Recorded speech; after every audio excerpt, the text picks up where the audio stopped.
80 शब्द प्रति minute Hindi dictation 5 second में स्टार्ट होगा। स्टार्ट।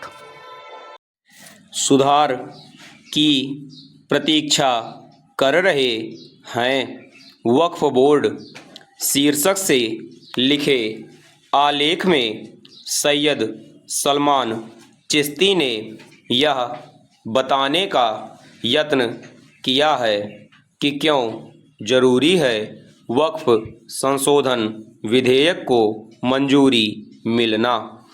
दरअसल इसके अधीन जितनी संपत्तियां हैं उनके नियामकीय प्रशासन में अगड़े मुसलमानों की बहुलता है, जो ऐसी संपत्तियों का मनमाने तरीके से इस्तेमाल करते हैं, जबकि वक्फ बोर्ड की संपत्तियों का इस्तेमाल सभी मुसलमानों के कल्याणार्थ होना चाहिए था। आखिर वक्फ की संपत्तियों पर गरीब मुसलमानों के लिए अस्पताल, स्कूल जैसी संस्थाएं क्यों नहीं खुल रही हैं? वास्तव में इसकी प्रमुख वजह है कि वक्फ के पास जितनी संपत्ति है, भ्रष्टाचार और मनमाने रवैये के कारण उसकी तुलना में उसकी राजस्व प्राप्ति बेहद कम है।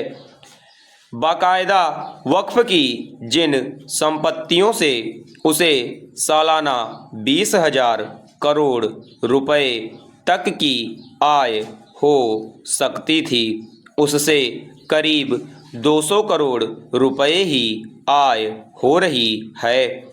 ऐसे में वक्फ संशोधन विधेयक के कानून बन जाने से उसकी संपत्तियों के व्यावसायिक दोहन कर उसका लाभांश वितरण गरीबों में हो सकेगा।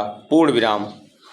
इससे उसके संरक्षक एवं प्रशासकीय पद पर योग्यताधारी की तैनाती हो सकेगी।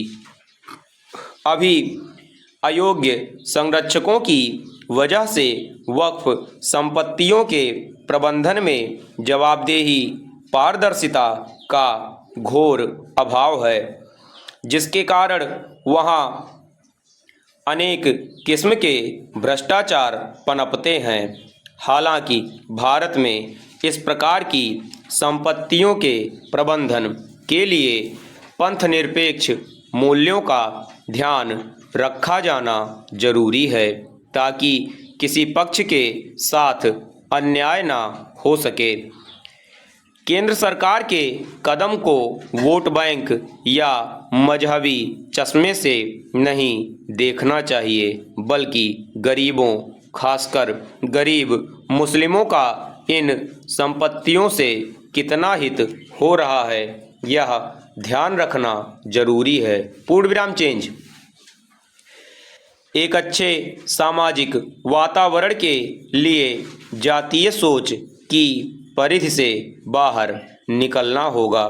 यह स्वस्थ समाज का आधार कभी नहीं बन सकती, लेकिन कुछ लोग इसे ही आधार मानकर जंग लड़ना चाहते हैं। उन्हें यह नहीं पता है कि वह समाज में विष घोलने का कार्य कर रहे हैं। आदर्श माहौल स्थापित करने के लिए सबको प्रयास करना होगा। वर्तमान समय में भ्रष्टाचार गंभीर समस्या बनी हुई है। इस पर अंकुश लगाना अति आवश्यक है। भ्रष्टाचार की निंदा सभी करते हैं, इसे जड़ से मिटाने पर बल देते हैं। राजनीतिक दल भ्रष्टाचार उन्मूलन को अपनी पहली प्राथमिकता में रखे हैं। इसके बाद भी भ्रष्टाचार पर रोक नहीं लग पा रही है। अक्सर इससे संबंधित मामले प्रकाश में आते रहते हैं। शिकायतें मिलती रहती हैं। भ्रष्टाचारियों को संरक्षण व समर्थन मिलने की वजह से इस पर अंकुश नहीं लग